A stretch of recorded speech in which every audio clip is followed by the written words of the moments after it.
പ്രിയ സഹോദരനെ, കർത്താവായ യേശുക്രിസ്തുവിൻ്റെ രണ്ടാം വരവ് എന്ന ചാനലിലേക്ക് നിങ്ങൾക്കെല്ലാവർക്കും സ്വാഗതം പറയുന്നു. അതിനായി യേശു മഹാരാജാവ് ഒരു ദിവസം കൂടെ എളിദാസനെ അന്വേഷിച്ചോർത്ത് യേശു ക്രിസ്തുവിന് നന്ദിയും സ്തുതിയും സമർപ്പിക്കുന്നു. ആമേൻ. പ്രിയപ്പെട്ടവരെ, നമ്മൾ യേശുക്രിസ്തുവിൻ്റെ വരവ് അക്കമിട്ട് ഡേറ്റ് ഇട്ട് തീയതി അടക്കമാണ് ഞാൻ പഠിപ്പിക്കുക. എൻ്റെ ധ്യാന ക്ലാസ് വരുന്നവർക്ക് അത് സെക്കൻഡ്, മിനിറ്റ്, മണിക്കൂർ, ദിവസം, ആഴ്ച, മാസം, വർഷം വരെ വിശുദ്ധ ഗ്രന്ഥത്തിൻ്റെ അടിസ്ഥാനത്തിൽ ഞാൻ പഠിപ്പിക്കുകയും ക്ലാസ് എടുത്ത് കൊടുക്കുകയും ചെയ്യുന്നുണ്ട്. അപ്പോൾ കഴിഞ്ഞ വീഡിയോയിൽ നമ്മൾ കണ്ടു ലോകാവസാനത്തിൻ്റെ ഡേറ്റുകൾ ശ്രദ്ധിക്കുക. അതിൽ ഏറ്റവും മർമ്മപ്രധാനവും പരമപ്രധാനവുമായ ഒരു ഡേറ്റാണ് നമ്മൾ 2027 എന്ന് പറയുന്നത്. 2027 പ്രത്യേകത എന്ന് പറയുന്നത് 27 7 കൂട്ടിയാൽ 34 തുടക്കം കിട്ടണം, 26 അവസാനം കൂട്ടിയാൽ 33 കൃത്യമായിട്ട് കിട്ടണം. അപ്പോൾ 2033 വിശുദ്ധ ഗ്രന്ഥത്തിൽ മത്തായിയുടെ സുവിശേഷത്തിൽ പറയുന്നത് എന്താണ് പറയുന്നത്? യുഗാന്ത്യം എന്നാണ്. യുഗാന്ത്യം, യുഗം എന്ന് പറഞ്ഞാൽ ഒരു യുഗം എന്ന് പറഞ്ഞാൽ 1000 വർഷമാണ്. അപ്പോൾ യുഗങ്ങളുടെ അന്തിമഘട്ടം എന്ന് പൗലോസിലെ പറയുമ്പോൾ കുറേ യുഗങ്ങൾ കഴിഞ്ഞു പോയി.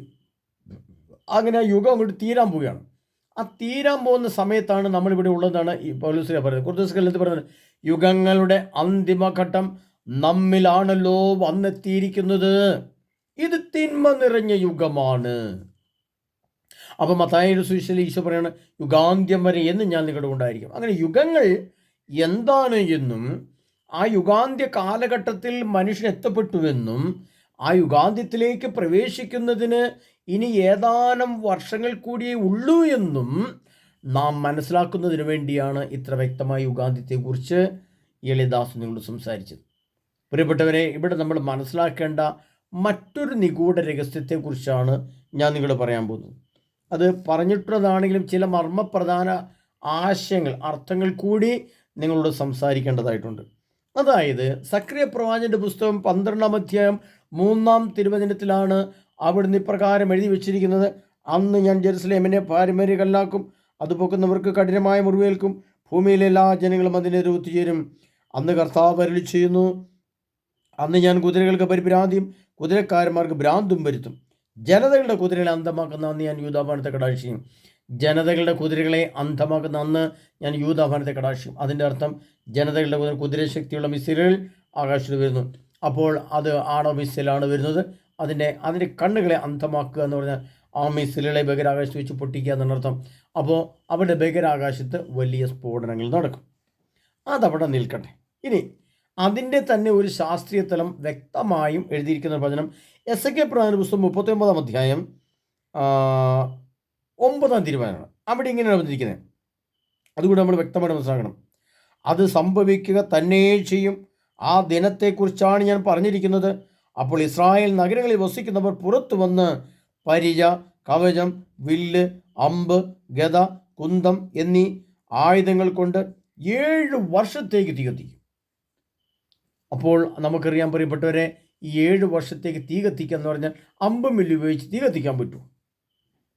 ഗദയും കുന്തവും ഉപയോഗിച്ച് തീ കത്തിക്കാൻ പറ്റുമോ?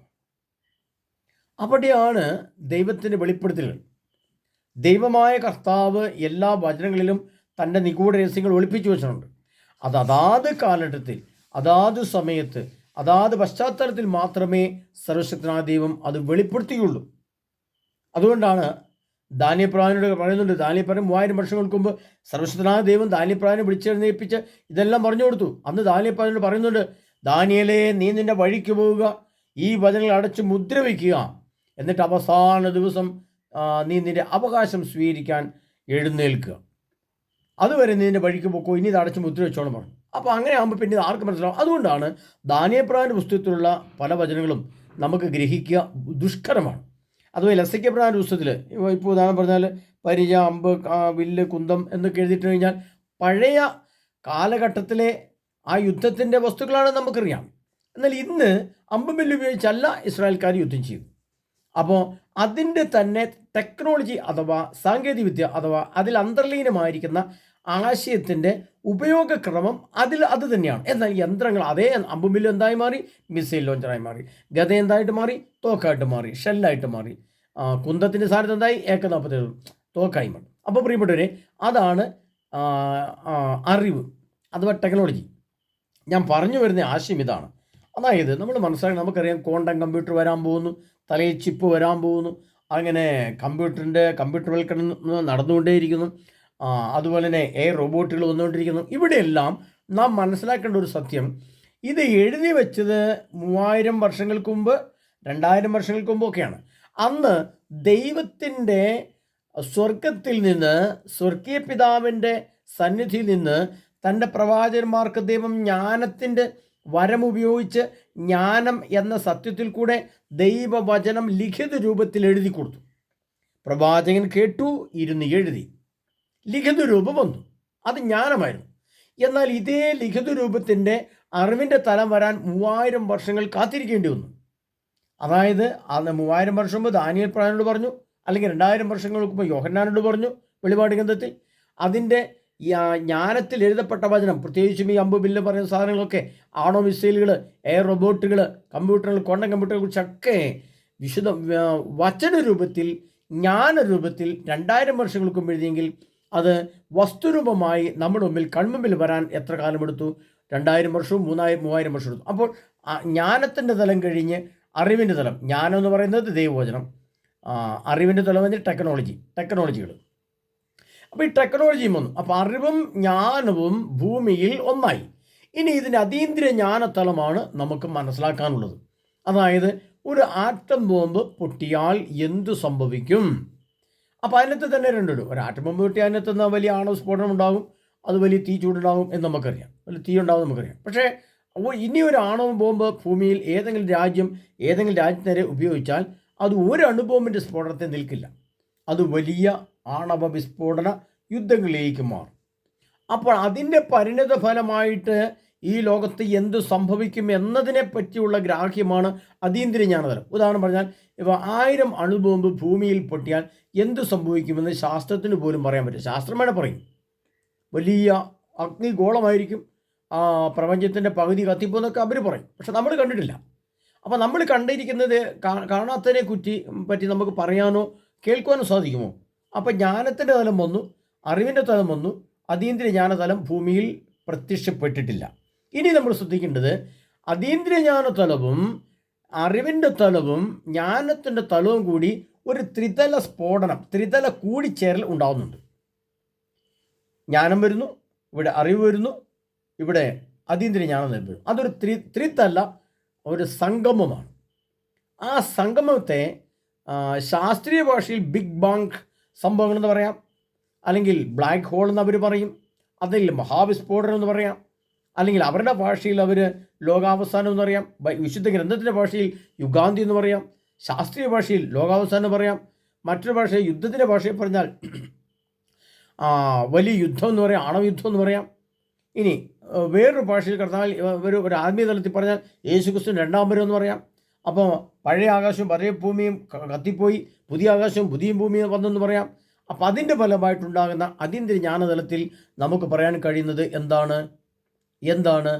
അതിൻ്റെ അർത്ഥത്തിൽ പറയുന്നതാണ്, സ്വർഗം സൃഷ്ടിക്കപ്പെടുകയും പാതാളം രൂപപ്പെടുകയും ചെയ്യുന്ന പ്രപഞ്ചത്തിൻ്റെ രൂപാന്തരീകരണം, അതോ പ്രപഞ്ചത്തിൻ്റെ ഇല്ലായ്മ. സൂര്യനും ചന്ദ്രനും ഭൂമിയും അപ്രത്യക്ഷമാവുന്നു, അതോടെ മറ്റെല്ലാ പ്രപഞ്ചത്തിലെ ഗോളങ്ങളും അപ്രത്യക്ഷമാവുന്നു. പിന്നെ നമ്മുടെ മുമ്പിൽ പ്രത്യക്ഷമാകുന്ന രണ്ട് വസ്തുവാണ്, ഒന്ന് പാതാളവും ഒന്ന് സ്വർഗീയ ജീവനും നിത്യജീവൻ്റെ സ്ഥലം. അതിൻ്റെ ഘടന അടക്കം വിശ്രമത്തിൽ എഴുതിയിട്ടുണ്ട്.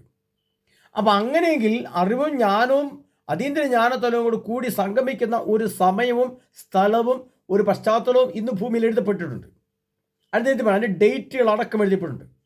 അതുകൊണ്ടാണ് ഞാൻ പറയുന്നത്, പ്രിയപ്പെട്ടവരെ, നമ്മൾ ഗ്രഹിച്ചില്ല എങ്കിൽ. ഇനി മറ്റൊന്നുണ്ട്, ജ്ഞാനവും അറിവും ചേർന്ന് ശാസ്ത്ര സാങ്കേതിക വസ്തുക്കൾ, ക്വാണ്ടം കമ്പ്യൂട്ടറുകളോ അല്ലെങ്കിൽ റോബോട്ടുകളോ അല്ലെങ്കിൽ ബോംബുകളോ നിർമ്മിക്കപ്പെട്ടതുപോലെ തന്നെ മറ്റൊന്നുകൂടി അതിഭയാനകമായി ലോകത്തിൽ സംഭവിക്കുന്നുണ്ട്. അതാണ് 2 കാര്യം ലൂക്കായുടെ സുവിശേഷത്തിൽ വിശദീകരണത്തിൽ കർത്താവ് പറയുന്നുണ്ട്. ഒന്ന്, നോഹയുടെ ദിനങ്ങൾ പോലെ ആയിരിക്കും മനുഷ്യപുത്രൻ്റെ ദിവസങ്ങളിലും.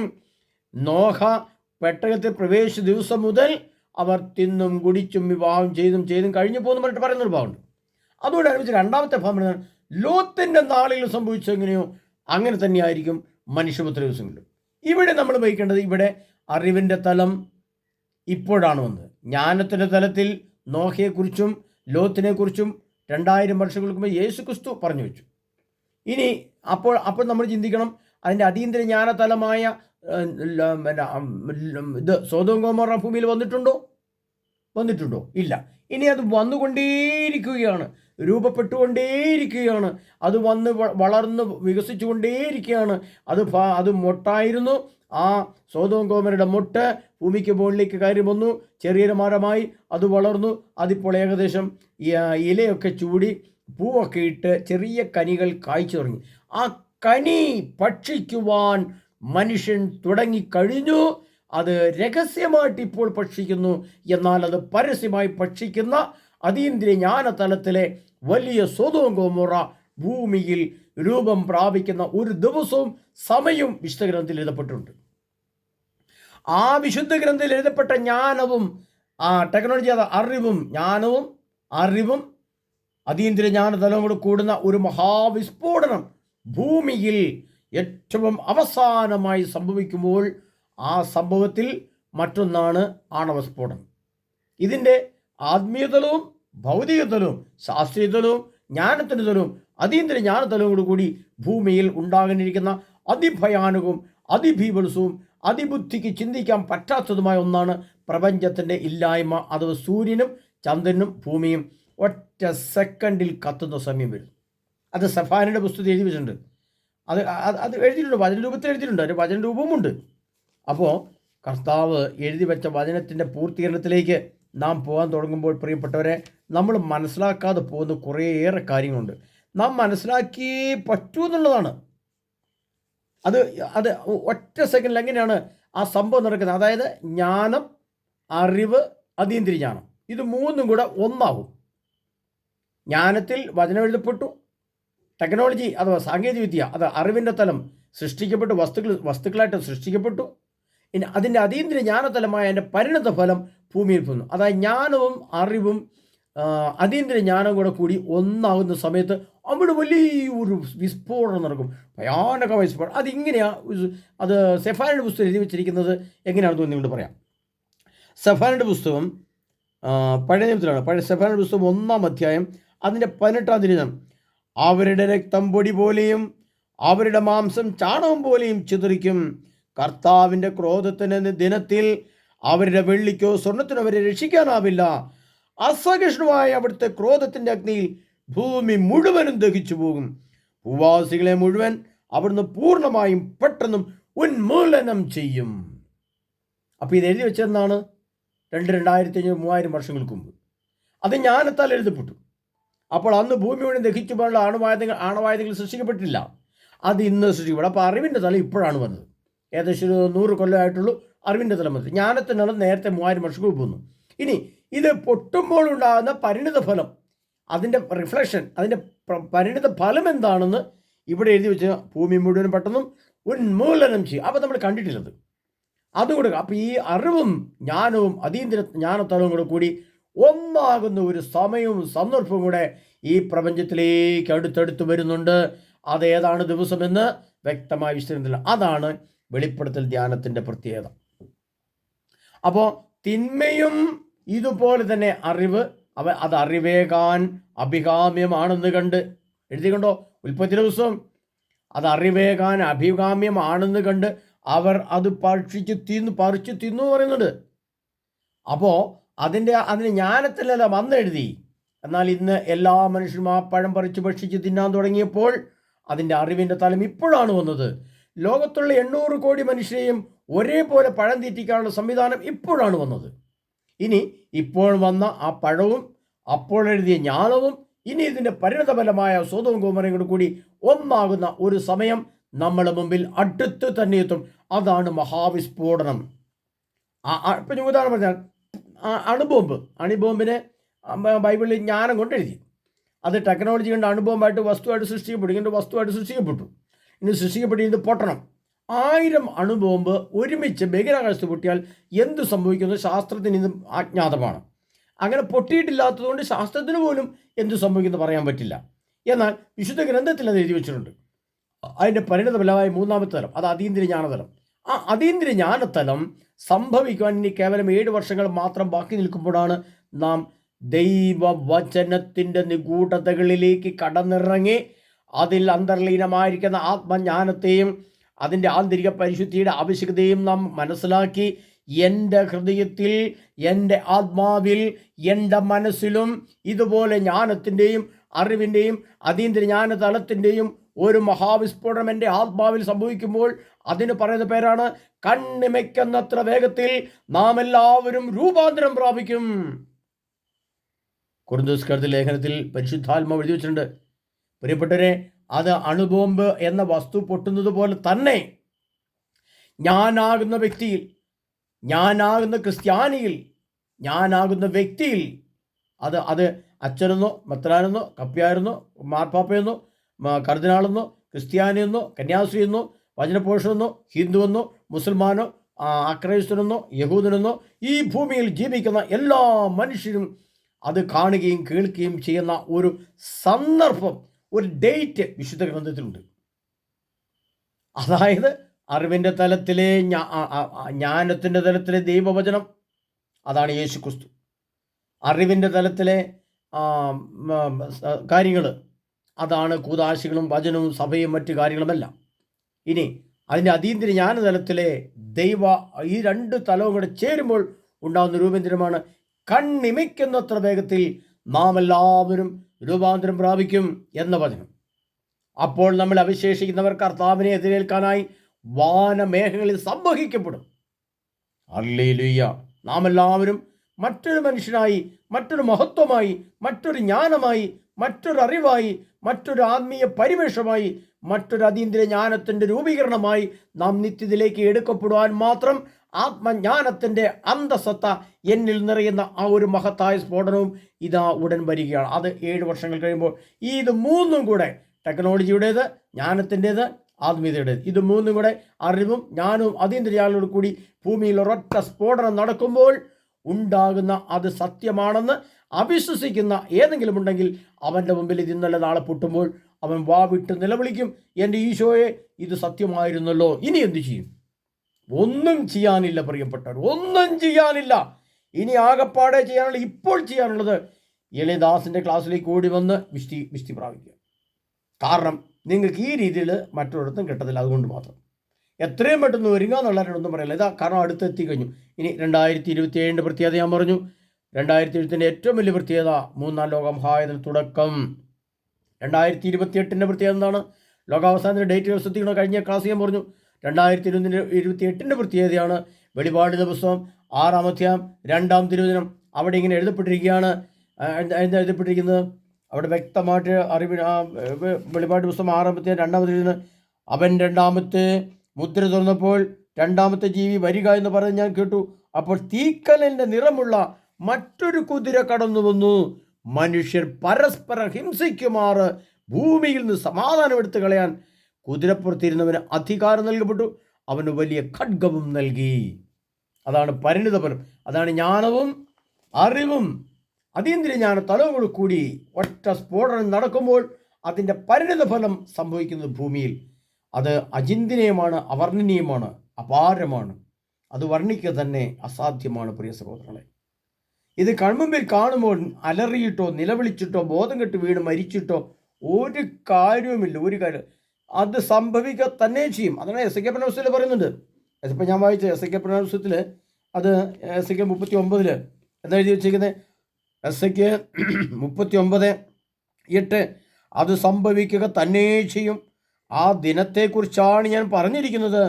അപ്പോൾ ഇസ്രായേൽ നഗരിൽ വസിക്കുന്ന പുറത്തു വന്ന് പരിച, കവചം, വില്ല്, അമ്പ്, ഗദ, കുന്തം എന്നീ ആയുധങ്ങൾ കൊണ്ട് 7 വർഷത്തേക്ക് തികത്തി.